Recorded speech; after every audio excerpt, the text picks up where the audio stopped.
are you addicted to? Now, did you know that all of us are addicts? Okay, let me explain here. When you usually hear the word addict, you think of drug addict, right? But all of us, we have our own addictions, something that we've built into a bad habit. Now, we usually get addicted to things that make us feel good, and they're usually like mini escapes, for us to escape from our stressful and, lives that aren't really the best, right? This could be something as simple as sugary food or even something like online games. Other common examples are things like watching TV shows, sex, social media, online shopping, and of course we have smoking and drinking. Can you name any other addictions? Maybe you have other addictions. Maybe you're aware of other addictions. They could be your own or they could be somebody else's. Let me know in the comments, what other addictions are you aware of? What other things are people addicted to that help them escape? Now, in my case, I realized that I was addicted to Facebook. And when I wasn't doing anything, what I'd do is I'd pick up my phone and then I'd start scrolling, just for, I'd say, 5 minutes, short break, 5 minutes. Then 2 hours later, I'd realize that so much time had already passed. Now, every day, I was probably spending 4 to 5 hours just on Facebook. How about you? How many hours do you think you spend on Facebook? Now, when I realized I was spending so much time on Facebook, I had to do something about it. And we come to our first lesson of today. Make it difficult. Now, when we're trying to break bad habits and when we're trying to break addictions, we have to make them difficult and inconvenient. So the first thing I did was I uninstalled the Facebook app from my phone. So I know that you can still just visit the website, that you can open up Chrome or a browser and visit the website, but it makes it harder to access Facebook, and it's not as convenient to use. It's not nice to use it on the phone, actually. Now, just by doing that, I don't feel like opening Facebook on my phone anymore.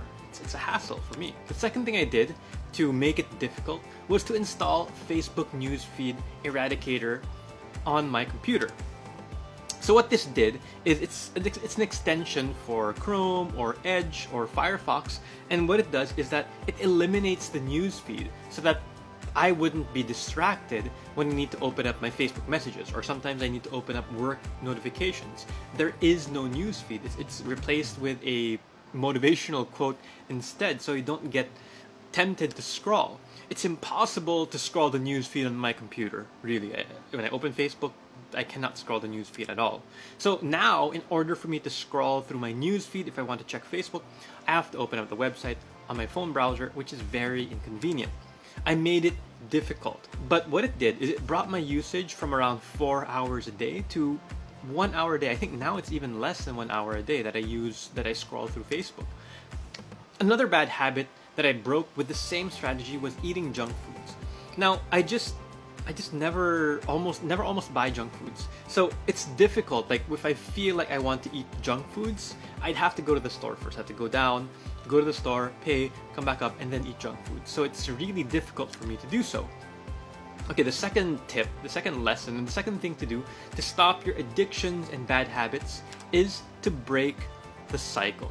Okay, so usually we feel inclined, we feel like doing our addictions or performing our addictions or bad habits when we're bored or when we're feeling sad, right? How about you? What do you do when you're feeling bored? When you're feeling sad, what do you do? For example, I would scroll Facebook, right? When I was taking a break from work, usually that's when it would start. Now, 5 minutes turns into 2 hours. But instead of scrolling Facebook, I could replace that habit with other more productive things, such as taking a quick walk, to clear my mind, listening to music, or listening to a podcast which is educational. Now, nowadays, I have many other activities that I am reminded to do, that I'm inclined to do before I even open up my Facebook feed, before I get stuck on Facebook. Alright, so there you have it. The more that we're aware of our addictions, of our bad habits, and the more we're aware of how we can break them, the more that we can be happier with our everyday lives because we are doing things that we want to do and we're not wasting our time on useless stuff, really. So I want you to make this commitment. It's a comment. and it's a commitment over in the comment section. I will break my bad habits and addictions.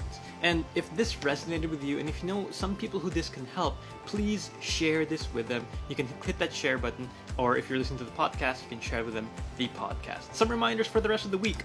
On Thursday, we're going to be talking about how to make your loved ones feel loved. That's episode 14. That's July 30, Thursday at 10 o'clock in the morning. On Friday, we're talking about finding purpose in work. So for us to be happier with our work, we need to find that purpose. Friday, July 31 at 10 o'clock in the morning. And also, we have a free webinar coming up. It's called The 3 Pillars to a Happier and Healthier Life. Visit jason.ph to register. Just visit jason.ph, scroll down a little bit, and register for the free webinar.